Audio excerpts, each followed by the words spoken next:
উজনিত পুনৰ সক্ৰিয় কয়লা মাফিয়া মুখ্যমন্ত্ৰীকো কেৰেপ নকৰে একাংশ কয়লা মাফিয়াই দিনক দিনে অবৈধভাৱে বাঢ়ি গৈছে কয়লাৰ সাম্ৰাজ্য নিশা দুলিয়াজানত জব্দ 12 চকীয়া কয়লা ভৰ্তি ট্ৰাক দুলিয়াজানৰ টিপলিং নাহৰকটীয়া পথত কয়লাৰ ৰমৰমীয়া বেহা কাৰ আশীৰ্বাদত মাজৰাতি পাৰ কৰে অবৈধ কয়লা ভৰ্তি গাড়ী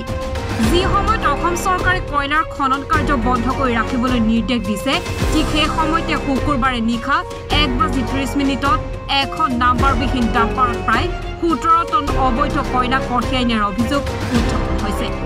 প্ৰায় 1:30 এক গোপন সূত্ৰৰ পমখেদি গোৰ্খা ছাত্ৰ সন্থাৰ ডিব্ৰুগড় জিলাৰ সভাপতি ৰত্নে থাপা আৰু ডিব্ৰুগড় জিলাৰ অসমীয়া যুৱ সমাজৰ সচিব প্ৰধান মানৱ বৰুৱাৰ নেতৃত্বত অবৈধভাৱে সৰবৰাহ হৈ থকা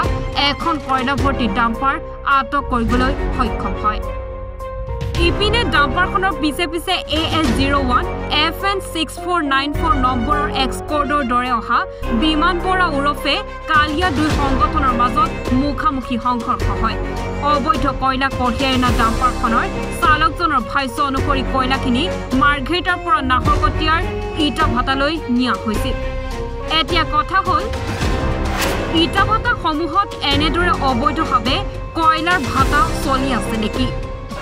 কাক মেনেজ কৰি চলাই গৈছে কয়লাৰ কলা ব্যৱসায় এনেধৰণৰ ভিন্ন প্ৰশ্ন উত্থাপন হৈছে অৱশেষত দুলিয়াজানৰ প্ৰশাসনে কয়লা ভৰ্তি ডাম্পাৰখন জব্দ কৰি থানালৈ লৈ আহে নিশ্চয়কৈ যি সময়ত অসমৰ মাননীয় মুখ্যমন্ত্ৰী ডক্টৰ হিমন্ত শৰ্মা বিশ্ব শৰ্মা ডাঙৰীয়াই লিডুৰ মাৰ্ঘেৰিটাৰ যি অবৈধ কয়লা খনন আৰু সৰবৰাহ বন্ধৰ নিৰ্দেশ দিছে সেই সময়তে কিন্তু মুখ্যমন্ত্ৰীৰ ঘোষণাক বা নিৰ্দেশক আওকাণ কৰি তেখেতক অংগুষ্ট দেখুৱাই একাংশ ব্যৱসায়ীয়ে একাংশ দুষ্ট চক্ৰই কিন্তু দৈনিক শ টন কয়লা অবৈধ কয়লা ইয়াৰ পৰা সৰবৰাহ কৰি থকা আমাৰ পৰিলক্ষিত হৈছে যোৱা নিশা প্ৰায় 1:30 মান বজাত বিমান বৰা ওৰফে কালিয়া নামৰ ব্যক্তিৰ নেতৃত্বত কেইবাটাও ট্ৰাক ভৰ্তি অবৈধ কয়লা ইয়াত সৰবৰাহ কৰা হৈছিল আমি হাতলৈ ধৰা পেলাইছোঁ আৰু আমি আৰক্ষীক সমজাই দিছোঁ আৰু আমি ক'ব বিচাৰোঁ যে এই অবৈধভাৱে যি কয়লা সৰবৰাহ কৰা হৈছে কাৰ ছত্ৰছায়াত কাৰ আশীৰ্বাদত এই সৰবৰাহ কৰা হৈছে সেই দুষ্ট চক্ৰক উৎখাত কৰিব লাগে প্ৰশাসনে আমি দাবী জনাইছোঁ কিন্তু এই বিমান বৰা নামৰ ব্যক্তিজন থানাত অহাৰ পাছত থানাত কিন্তু তেখেতে এতিয়া অন্তৰ্ধান হৈ আছে এই ব্যক্তিজন ক'ত হেৰালে এই ব্যক্তিৰ লগত থকা এই দুষ্ট চক্ৰ ক'ত কোন দুষ্ট চক্ৰ জড়িত হৈ আছে এই গোটেই দুষ্ট চক্ৰক কিন্তু আৰক্ষীয়ে কৰায়ত্ব কৰি কিন্তু তেখেতসকলৰ উচিত ব্যৱস্থা তেখেতসকলৰ ওপৰত শাস্তি বিহিব লাগিব আৰু আমি প্ৰশাসনক দাবী জনাইছোঁ যে এই অবৈধ কয়লা খনন অতি শীঘ্ৰে বন্ধ হ'ব লাগিব অন্যথা আমি দুলিয়াজানৰ স্থানীয় কেইবাটাও দল সংগঠনে মিলি কিন্তু ইয়াৰ বিৰুদ্ধে আমি প্ৰবল আন্দোলনৰ দৰে কাৰ্যসূচী আমি গ্ৰহণ কৰিবলৈ বাধ্য হ'ম উৎখাত হ'ব নহ'লে কিন্তু এনেদৰে গাড়ীখন ধৰি আৰু তেওঁ যিহেতু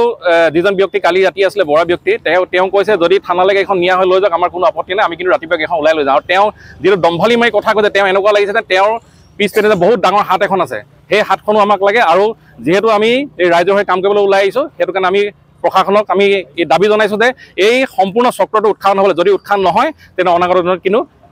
আমি প্ৰতিবাদী কাৰ্যসূচী গ্ৰহণ কৰিম যিহেতু দুলিয়াজান থানাৰ অন্তৰ্গত এখন